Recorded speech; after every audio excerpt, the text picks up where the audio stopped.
नमस्कार।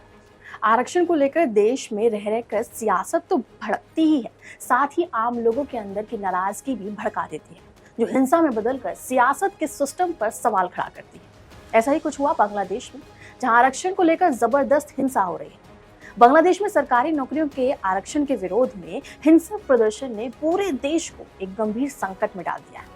इस हफ्ते झड़पों में 105 लोगों की मौत और 2500 से ज्यादा घायल होने के कारण शेख हसीना सरकार ने पूरे देश में कर्फ्यू लगा दिया है और सैन्य बलों को तैनात कर दिया है। इससे ये बात समझ में आती है कि रिजर्वेशन पर तलवारें हमारे ही देश में नहीं बल्कि पड़ोसी मुल्कों में भी खींची जा रही है, और बांग्लादेश इसका ताजा उदाहरण है। बांग्लादेश में इस साल जनवरी में हुए आम चुनावों के बाद ये पहली बार है जब देश में इतने बड़े पैमाने पर प्रदर्शन हो रहा है। इन प्रदर्शनों को 1971 में बांग्लादेश को आज़ादी दिलाने वाले लोगों के बच्चे भी शामिल हैं। लोगों का कहना है कि हसीना सरकार ने उन लोगों को आरक्षण दिया है जिनकी आमदनी ज्यादा है, वो भी इसलिए क्योंकि ये लोग वे लोग हैं जिन्हें हसीना का वोटर माना गया है। पर वहीं सरकार का कहना है कि विकलांग लोगों और अल्पसंख्यक समुदाय के लोगों को नौकरी में 30% आरक्षण दिया गया है। आरक्षण लेने के लिए दंगे होने की बात समझ में आती है, पर आरक्षण हटाने की मांग धीरे धीरे कैसे देश को जला रही है, ये बात थोड़ी सी अटपटी लगती है। तो आखिर बांग्लादेश में आरक्षण की क्या है कहानी, जानते हैं डिटेल में। आपको ये बात तो पता ही होगी कि 1971 में पाकिस्तान के पूर्वी हिस्से से टूटकर बांग्लादेश बना, जो बंगाली भाषी मुस्लिमों का था। यहाँ जब नई सरकार बनी तो इसके साथ यहाँ पुराने कोटा सिस्टम में कई बदलाव किए गए। यहाँ सरकारी जॉब में 1/3 पोस्ट उन लोगों के लिए रखी गई जिनके पुरखों ने साल 1971 में हुए आज़ादी के आंदोलन में भाग लिया था। साल 1972 में यानी आज़ाद मुल्क बनने के तुरंत बाद वहाँ की सरकार ने बांग्लादेश सिविल सर्विस की शुरुआत की, और शुरुआत में इसकी 30% नौकरियाँ फ्रीडम फाइटर्स के परिवार के लिए रखी। इसके अलावा 10% उन महिलाओं के लिए जिन पर आज़ादी की लड़ाई में असर पड़ा। 40% पदों को अलग अलग जिलों के लिए आरक्षित रखा गया। अब बाकी रहा 20%, तो इतनी ही सीटें मेरिट वालों के लिए थी। इसके बाद बीच के सालों में कई बदलाव होते रहे, जैसे फ्रीडम फाइटर औरतों के लिए कोटा में बहुत ही कम महिलाएं सामने आ रही थी, इसलिए 10% कोटे को हर तरह की औरतों के लिए रिजर्व कर दिया गया और जिले का कोटा घटाकर 10% किया गया। जबकि आज़ादी की लड़ाई में शामिल होने वालों या उनके बच्चों के लिए आरक्षण उतना ही रहा, मतलब 30%। ऐसा करने के बाद अब मेरिट के लिए 45% जगह बन गई थी।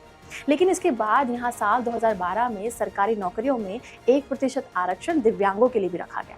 इस तरह से ऊंची नौकरी के लिए 56% जगह आरक्षण के नाम चली गई, जबकि मेरिट वालों के पास 44% की ही गुंजाइश रह गई। और कुछ सालों में इसमें फिर से बदलाव हुआ। अब बार बार होने वाले बदलाव के चलते लोगों का इस पर गुस्सा लगातार भड़क रहा था, जिसमें शेख हसीना पर यह आरोप लगे कि वे फेवरेटिज्म कर रही हैं।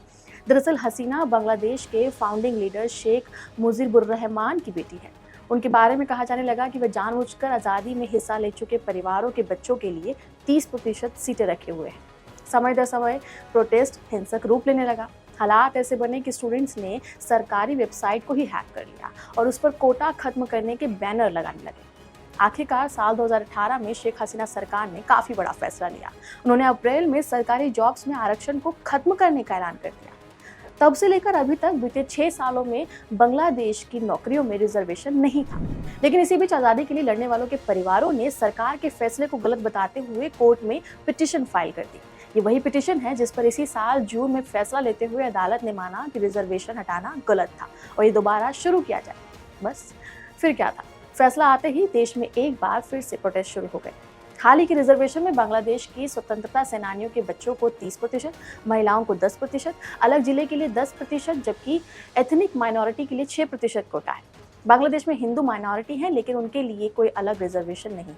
यहाँ एथनिक माइनॉरिटीज़ में जनजातीय लोग हैं, जैसे संथाल, पाको, त्रिपुरी, चकमा और खासी। यानी इस बार मेरिट को इसमें कम जगह दी गई।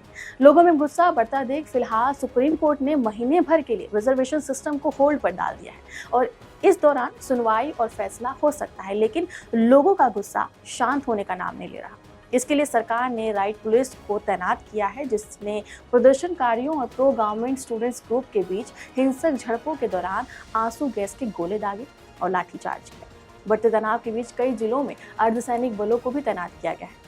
पर अब ये सिचुएशन धीरे धीरे और ज़्यादा बिगड़ती जा रही है, जिस पर अगर समय रहते कोई एक्शन नहीं लिया गया और शांत नहीं किया गया तो ये विकराल रूप ले लेगी। फिलहाल इस खबर में इतना ही। देखते रहिए क्लिक इंडिया।